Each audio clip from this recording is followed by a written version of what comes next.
Sunod-sunod na talaga ang kakaharaping problema ni Sara Duterte, Vice President. Alam niyo bakit? Eto na naman. Formal na pong nag-file ang Criminal Investigation Detective Group, CIDG, before Prosecutor's Office ng Quezon City, kasong kriminal laban kay Sara at ibang kasamahan.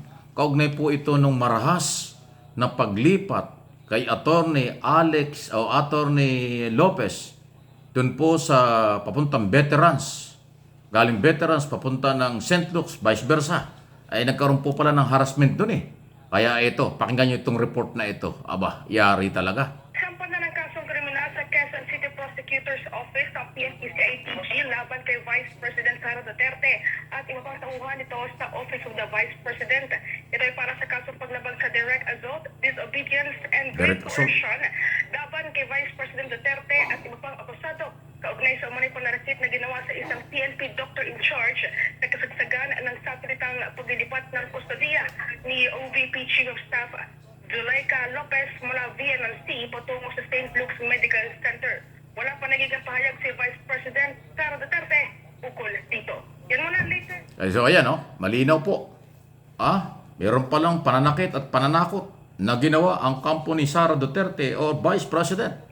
Doon ho sa matinding kumuso na yun, kung yung mga gunita ay from Quezon City House of Representatives dinala sa Veterans Memorial Medical Center.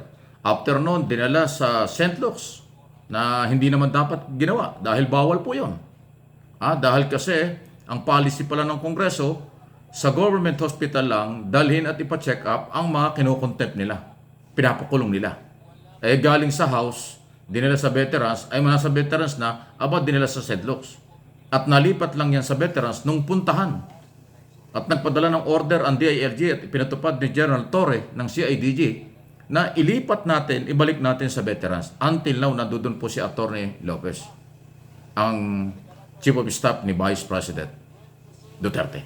So ayan, panay-bagong kriminal, nabanggit ko na nga sa inyo, kasong kriminal ito sa Quezon City, iba pa yung disbarment, iba pa yung kasong kakaharapin niya sa NBI, dahil nga ho doon sa kanyang pagbabanta o pag-uutos para naman sa buhay ng Pangulo, Speaker at First Lady. Nako, sunod-sunod talaga. Any comment, reaction, malaya po kayo. At ito pa yung isa nating pag-usapan. Please like and share po ng ating video para makarating sa lahat ng Pilipino sa abroad at saka dito. Ito yung nakakapagtaka. Hindi ko alam kung anong gustong palabasin ni Sara Duterte. Bakit yung 41 years old na? Tama ba? 41 years na issue ng pagkamatay ni dating Senador Ninoy Aquino. Kasi 1983. Tama ba? August 21, 1983. Ngayon 2024 na eh. Bakit ibinibintang? Kaya daw nagalit ang tao dahil ang mga Marcos ang may kinalaman sa pagkawala ng buhay ng Aquino. Anong gusto niyang palabasin? Gusto niya magalit ang mga Aquino? Gusto niya magalit ang Piklawan-Dilawan kay Pangulong Marcos at sa mga Marcos? Yung issue niyan tapos na.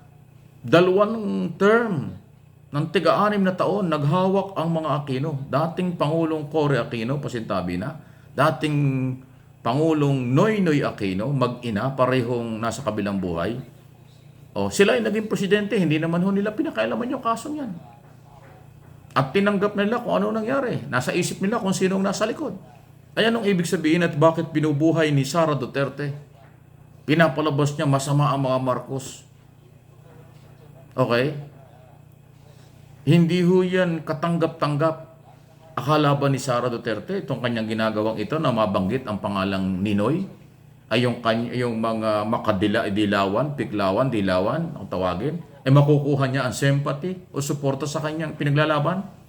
Never. Kasi kahit yung Piklawan, Dilawan, hindi nagugustuhan ang ginagawa ng mga Duterte sa pagbatikos ng personal at ibang isyu laban kay Pangulong Marcos. Pangalawa, hindi pa magaling ang sakit at ginawa ng Duterte administration kay Leni Robredo na dating Vice President. At maraming mga panlalait nung kanilang panahon laban kay dating Vice President Leni Robredo ng Liberal Party.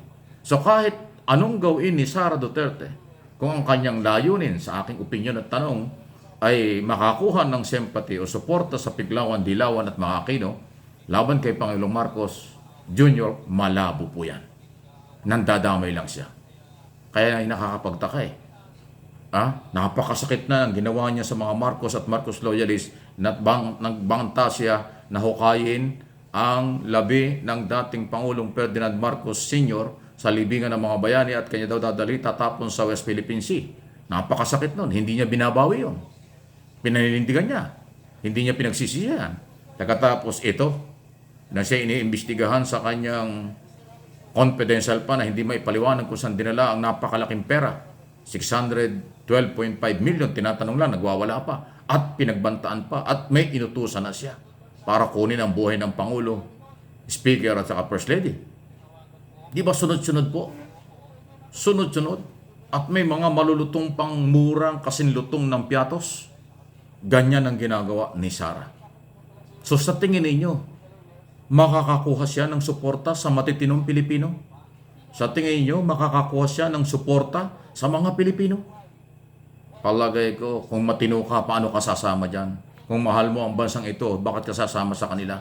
Lalo na ngayon, alam na alam, sabi nga ng Malacanang, pangsarili ang galaw ng mga Duterte dahil alam nila na kung ano mangyari kay Pangulong Marcos, sila ang makikinabang dahil si Sara ay Vice President pa rin until now. At sa ilalim ng saligang batas, pag nawala ang Pangulo, ang pangalawang Pangulo ang magte-take over. Kaya nga, ang sabi ni Secretary Bersamin, Executive Secretary ng Pangulong Marcos at dating Chief Justice ng Korte Suprema, makasariling galaw itong ginagawa ng mga Duterte dahil nga po inuulit ko, sila ang makikinabang. So, personal and political interest na napakalinaw. So, tayo, kayo, mga Pilipino dito at sa abroad, maging marunong po tayo. Sabi ko naman sa inyo, tulungan nyo ako ang aking mga channel, itong Mike Abe Opinions at MA Pinoy TV, at palalawakin pa natin ang paghahatid ng mga impormasyon na palagay ko'y dapat ninyong maintindihan, dapat nyo maunawaan. Kung hindi man nyo maintindihan, at least makarating sa inyo ano ang nangyayari sa Pilipinas. Ano itong mga kaganapang ito. Ang interest nila, maghawak ng kapangyarihan. Ang interest nila ay mawala ang Pangulong Marcos at sila ang bumalik sa kapangyarihan.